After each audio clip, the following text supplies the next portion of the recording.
हरे रमायल सवनमा बरसे लागे पनियाए हरि।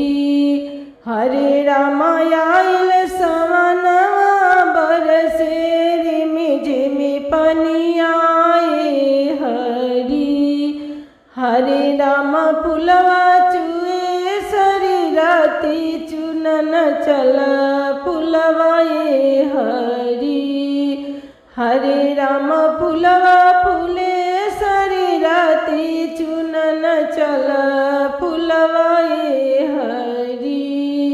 हरे राम आयल सवनमा बरसे शरीराती हरि। हरे राम आयल सवनमा बरसे रिमि झिमि पानिए हरि। हरे राम सास कहे चून ससुर कहे चूनाए हरि।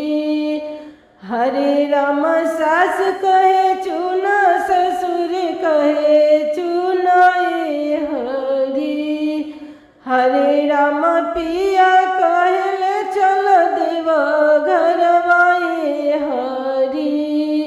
हरे राम पिया कहले चल बोलाबमाए हरि।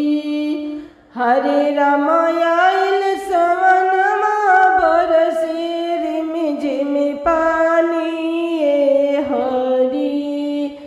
हरे राम आयल सवनमा बरसे रिमि झिमि पानिए हरि। हरे राम पुलवा फूले शरीराती चुनन चल पुलवाए हरि। हरे राम पुलवा फूले शरीराती लोरन चल पुलवाए हरि। हरे राम गोतिन कहे चूना ननद कहे चूना। हरे राम गोतिन कहे चूना ननद कहे लोरा।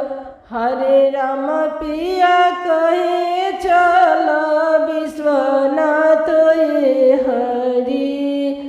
हरे राम पिया कहे चल हरिद्वार हरि।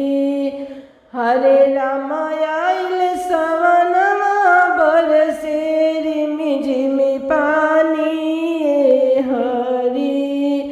हरे राम आयल सवनमा बरसे रिमि झिमि पानिए हरि।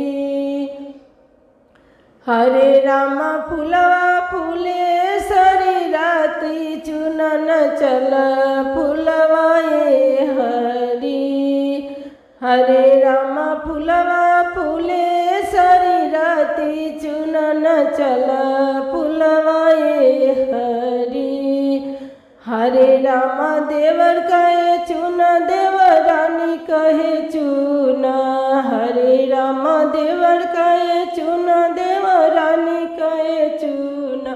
हरे राम पियवा कहे चल देव घरवाए हरि। हरे राम पिया कहे चल हरिद्वार हरि। हरे राम आयल सवनमा बरसे शरीराती हरि। हरे राम आयल सवनमा रिमि झिमि बरसे पानिए हरि। हरे राम फूलवा खिले शरीराती लोरन चल पुलवाए हरि। हरे राम फूलवा फूले शरीराती लोरन चल पुलवाए हरि। लोरन चल पुलवाए हरि।